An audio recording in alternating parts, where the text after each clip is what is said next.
Hello दोस्तों, कैसे हैं आप लोग? अच्छे होंगे।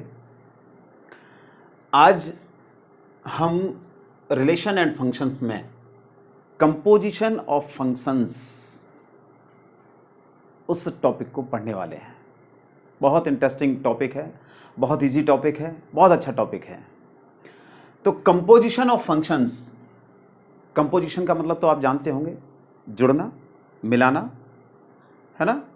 कंपोजिशन का मतलब है जुड़ना या मिलाना, यानी फंक्शंस को आपस में मिला देना। ठीक है, तो कैसे मिला देना है? देखिए, सपोज कीजिए हमारे पास दो फंक्शन है, एक है f such that a to b, ठीक है, जो a से b पर डिफाइन है, और दूसरा फंक्शन है b से c पर। दूसरा फंक्शन g है, वो b से c पर डिफाइन हो रहा है। कैसे? देखिए, ये है आपका सेट a, ये सेट b और ये सेट c। ये a, ये b और ये c। जो फंक्शन f है वो a से b पर डिफाइन है, ये f a से b पर हो गया।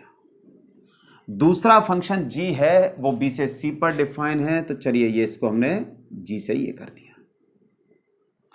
देखिए, कंपोजिट फंक्शन जो हम पढ़ रहे हैं, ये दो अप्रोच हैं, एक तो थ्योरेटिकल और एक प्रैक्टिकल। अभी हम उसकी थ्योरी देख रहे हैं, अभी हम उसका कॉन्सेप्ट देख रहे हैं, उसकी डेफिनेशन देख रहे हैं कि है क्या चीज़। उसके बाद हम इस पर क्वेश्चन सॉल्व करेंगे। तो खैर, फंक्शन f है वो a से b पर डिफाइन है, a से b पर डिफाइन हो गया। g जो फंक्शन है वो b से c पर डिफाइन है। और मान लीजिए सेट a का कोई एलिमेंट है x, सेट b का एलिमेंट है y और सेट c का है z। ठीक है, x जो एलिमेंट है उसकी इमेज है y, ठीक है, और y की इमेज, चूंकि g जो फंक्शन है वो b से c पर डिफाइन हो रहा है, g जो फंक्शन है वो b से c पर डिफाइन हो रहा है, तो y की इमेज क्या हो जाएगी? z हो जाएगी। ठीक है, अब थोड़ा सा फंक्शन की डेफिनेशन याद करिए। फंक्शन की डेफिनेशन क्या होती है कि जैसे मान लीजिए ये कोई फंक्शन है, सपोज करो a से b पर डिफाइन हो रहा है, और इसका ये एलिमेंट x है और ये y है, तो x की जो इमेज है वो y है। तो कितना हो गया? y इज इक्वल टू, अपन क्या लिखते हैं? fx लिखते हैं। ये फंक्शन की डेफिनेशन है। तो यहां भी ये जो फंक्शन x, जो फंक्शन f a से b पर डिफाइन है, x की इमेज y है, इस y को हम क्या लिख सकते हैं? fx लिख सकते हैं। ठीक है, और इस y जो एलिमेंट है, जो सेट b का एलिमेंट y है, इसकी इमेज z है, और फंक्शन डिफाइन हो रहा है b से c पर g, तो इसे हम क्या लिख सकते हैं? gy।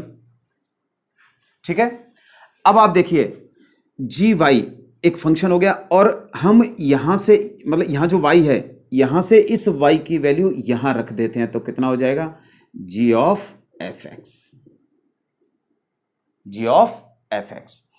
तो देखिए, सीधी सी बात ये हो गई कि ये सेट a सेट c से, यानी x सीधे सीधे z से रिलेटेड हो गया। तो एक नया फंक्शन हमारे पास आ गया, और नया फंक्शन कौन सा आ गया? जो a से c पर डिफाइन हो रहा है। हमने देखिए दोनों फंक्शन को कंपोजिट कर दिया, g और f आ गए, दोनों फंक्शन आ गए, f और g, है ना। तो एक जो नया फंक्शन हमें मिल रहा है वो a से c पर डिफाइन हो रहा है, इसी को कह देते हैं हम f और g का composite function, composition of f and g। और इसे कैसे रिप्रेजेंट करते हैं? g of f, gof. वैसे मैं आपको बता दूं कि ये गॉफ नहीं है, ये ओ नहीं है, ये कंपोजिशन फंक्शन को डिनोट करने का, यानी उसे रिप्रेजेंट करने का एक तरीका है। अब तरीका क्या है? ऑपरेटर है, मतलब ये अपन कह सकते हैं। अब कैसे है? देखिए, जैसे कहीं ये लिखा होता है 2+3 है, अब 2+3 है, ठीक है, कहीं इस तरीके से लिखा है या ये इस तरीके से लिखा है, तो अब आपको यह बताने की जरूरत नहीं है कि भाई इन ये जो साइन लग रहे हैं प्लस माइनस और मल्टीप्लाई का जो साइन है इनकी वैल्यू क्या आएगी। आपको अच्छी तरह से पता है कि जब इस तरह का साइन होगा तो इसकी वैल्यू 5 हो जाएगी, ये जो साइन होगा इससे -1 हो जाएगी, और ये जो साइन होगा तो 6 हो जाएगा। ऐसे डिवीजन का है। तो ये जो ऑपरेटर एडिशन को व्यक्त करता है, ये जो माइनस है वो सब्ट्रैक्ट को रिप्रेजेंट कर रहा है, ये क्रॉस का जो साइन है वो मल्टीप्लिकेशन को रिप्रेजेंट कर रहा है।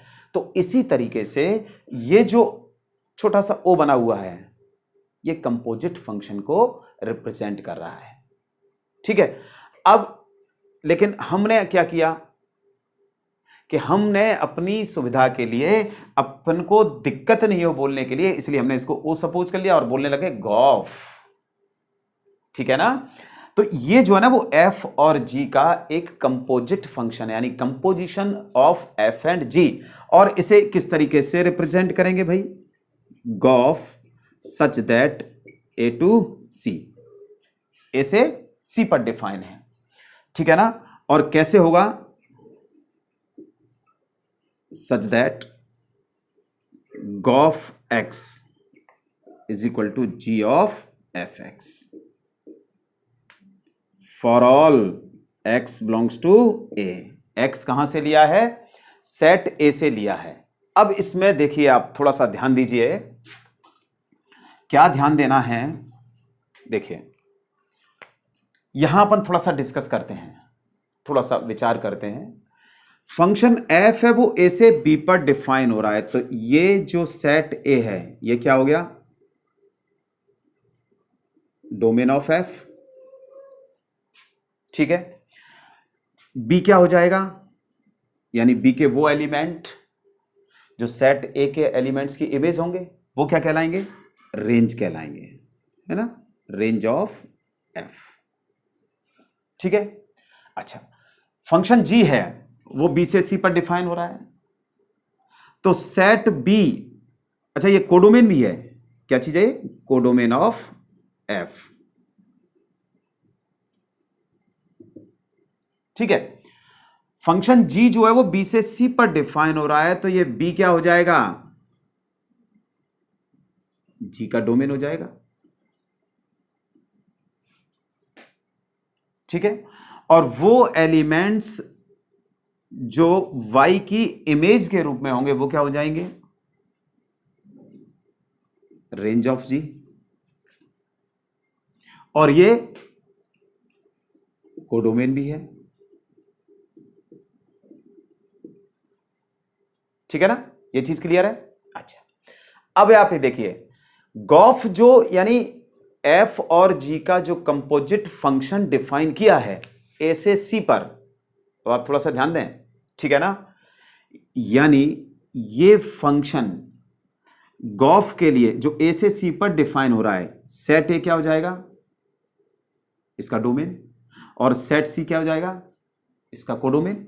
तो यही जो है क्या चीज है, ये डोमेन ऑफ गॉफ। देखो देखो, ठीक है। और ए से सी पर डिफाइन है, तो यही क्या हो जाएगा, कोडोमेन ऑफ गॉफ। ए से सी पर डिफाइन है। ठीक है। दूसरी बात क्या है, यानी डोमेन ऑफ एफ और गॉफ का डोमेन दोनों एक ही होंगे। जी का जो कोडोमेन है और गॉफ का जो कोडोमेन है वो दोनों एक ही होंगे। अच्छा, अब देखिए एक महत्वपूर्ण चीज, एक इंपॉर्टेंट चीज देखनी है आपको।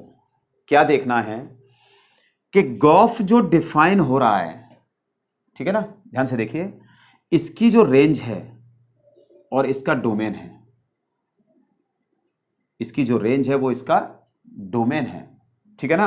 तो रेंज जो है वो डोमेन का या तो सबसेट है या फिर क्या होगा, इक्वल होगा, होगा कि नहीं होगा। तो range of F is the subset of domain of G. ये गॉफ के डिफाइन होने के लिए जरूरी है। ठीक है ना, ये गॉफ के डिफाइन होने के लिए जरूरी है कि range of F is the subset and equal of domain of G होना चाहिए। दूसरी बात यह है कि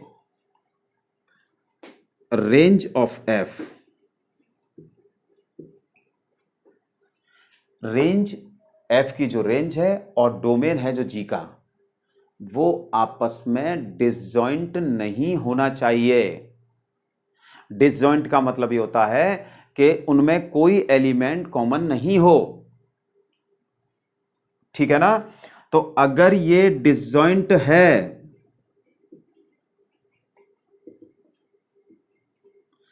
तो फिर ये डिफाइन नहीं होगा, इसलिए जरूरी है कि ये डिसजॉइंट सेट्स नहीं होने चाहिए, ठीक है ना। तो गॉफ के लिए जो जरूरी है वो ये है कि range of F is the subset and equal of domain of G, और range of F intersection domain of G is not equal to phi, तब गॉफ डिफाइन होगा, ठीक है ना। तो आप लोग समझ गए कि अगर कोई फंक्शन एफ ए से बी पर डिफाइन है और दूसरा फंक्शन जी बी से सी पर डिफाइन है, तो एक नया फंक्शन यानी इनके कंपोजिशन से, इनको मिलाने देने से, है ना, एक नया फंक्शन हमारे पास आता है G O F such that A to C, और वो किस तरीके से होता है, Gauff x is equal to G of F x for all x belongs to A. इस गॉफ को हम एफ और जी का कंपोजिट फंक्शन कहते हैं या कंपोजिशन ऑफ एफ एंड जी कहते हैं। क्लियर, ठीक है ना। तो ये जो है ना, ये कंपोजिशन ऑफ फंक्शंस है।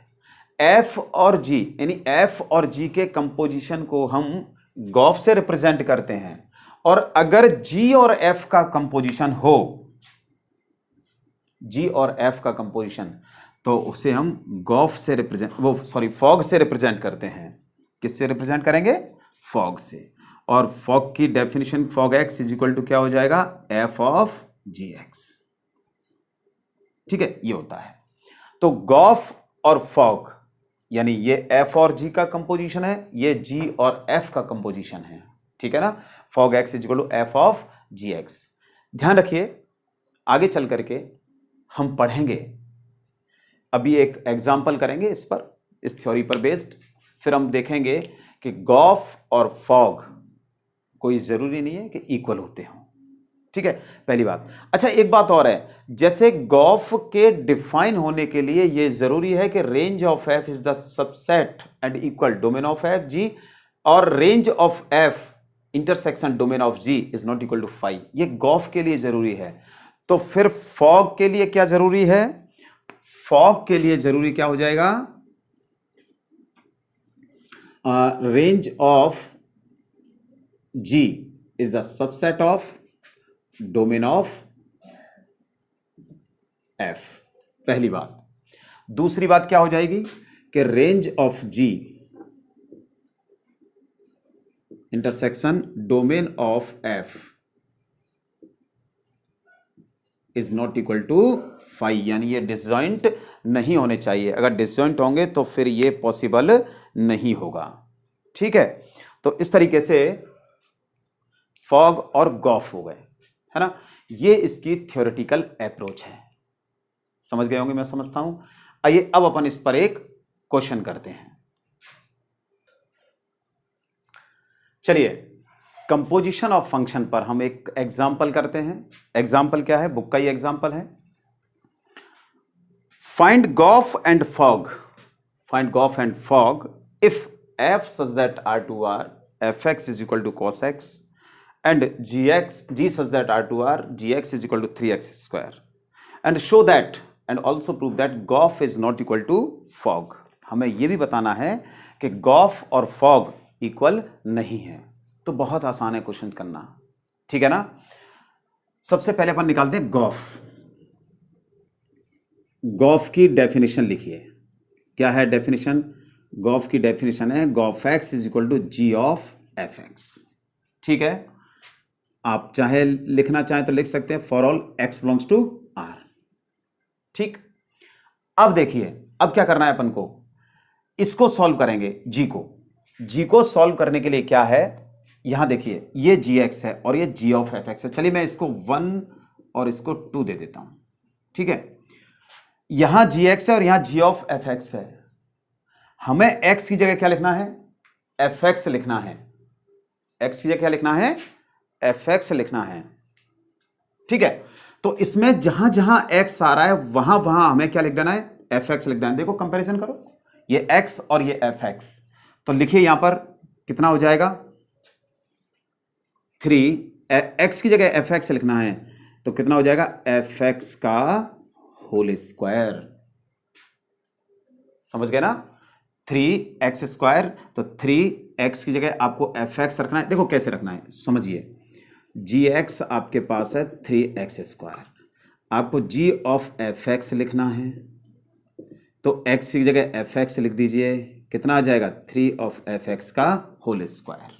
ठीक है, अब यहां fx की वैल्यू यहां से रख दीजिए, क्या है fx की वैल्यू cos x, तो 3 cos x का whole square, since fx is equal to cos x, कितना हो गया ये 3 cos स्क्वायर x, ये आ गया। ठीक है, अब हमें निकालना है फॉग, चलिए फॉग भी निकालते हैं। सेम इसी तरीके से फॉग x की डेफिनेशन लिख दीजिए, f of gx,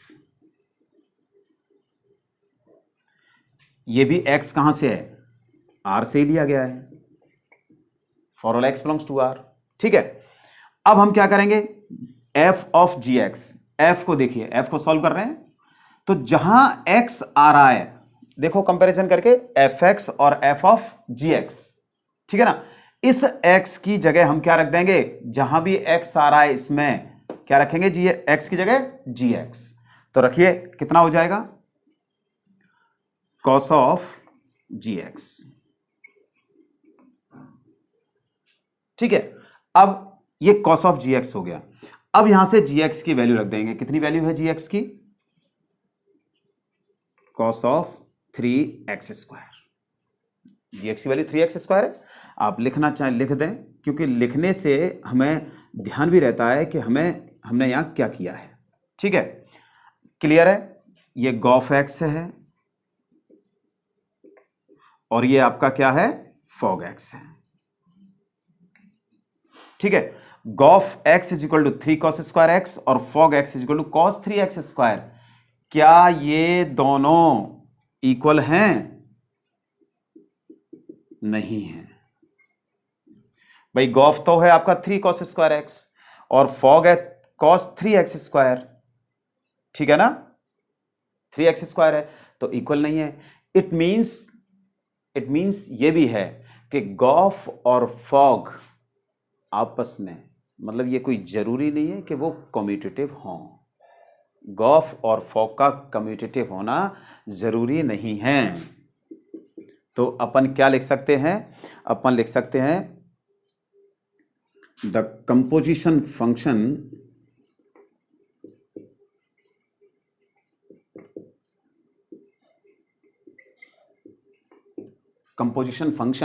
not necessarily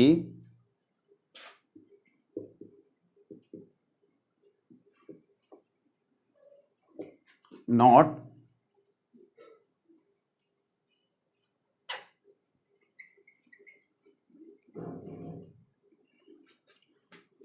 commutative,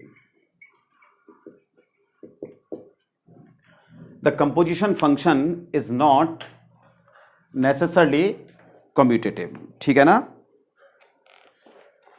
not necessarily आई और आएगा इसमें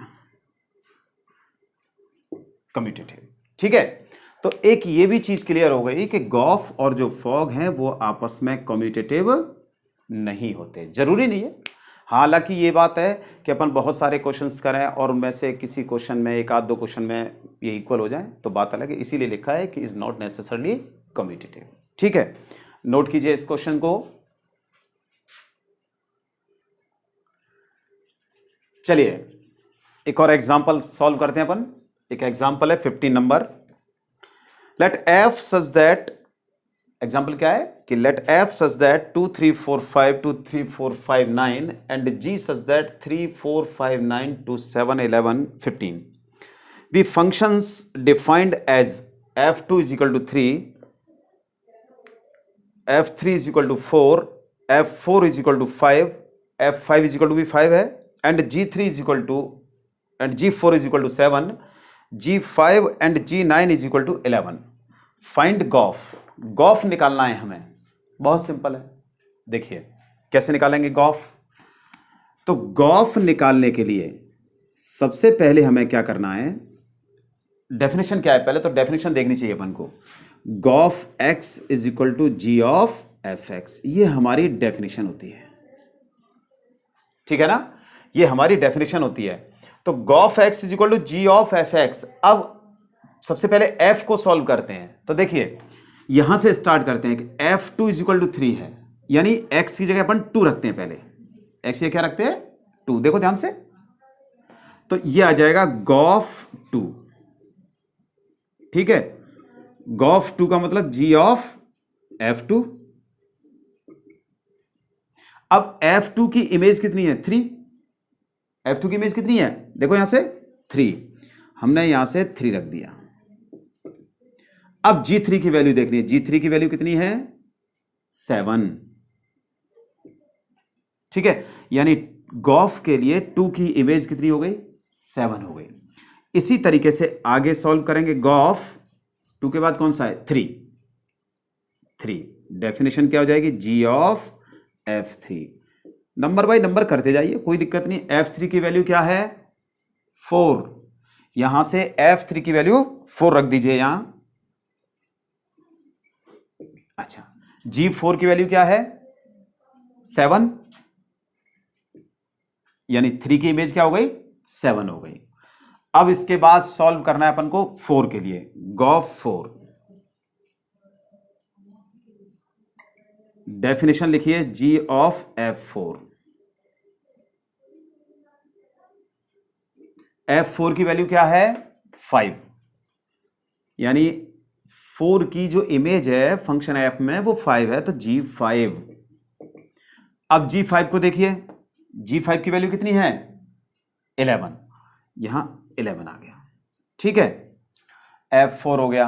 अब अपन 5 के लिए सॉल्व करते हैं। गॉफ 5 कितना हो जाएगा G ऑफ F5। F5 की वैल्यू यहां से कितनी है 5, G5, ठीक है। और G5 की वैल्यू कहां से रखेंगे, यहां से रखेंगे। G5 कितना है 11, यानी 5 की इमेज हो गई 11। तो गॉफ कितना आ गया भाई, देखिए 2 की इमेज 7, तो 2 7 ऑर्डर्ड पेयर फॉर्म में लिख देते हैं। 3 की इमेज 7, तो 3 7, ठीक है। इसकी 4 11 और ये कितना हो गया 5 11, ये आपका गॉफ हो गया, ठीक है। तो इस तरीके से अपन गॉफ को ये जो गॉफ वाला एग्जाम्पल था वो हमने सॉल्व कर लिया। नोट कीजिए। तो इस तरीके से हमने आज कंपोजिशन ऑफ फंक्शंस यानी कंपोजिशन फंक्शन की डेफिनेशन में थ्योरेटिकल और प्रैक्टिकली दोनों ही अप्रोच देखी कि उसकी डेफिनेशन क्या है, और उस पर बेस्ड 2 एग्जाम्पल हमने देखे। समझता हूं आपको समझ में आए होंगे, ठीक है ना। तो अब इस पर बेस्ड जितने भी क्वेश्चंस हैं उनको आप करने की कोशिश करना, ठीक है। उम्मीद करता हूं आप लोग क्वेश्चन कर लेंगे, बहुत अच्छे से कर लेंगे।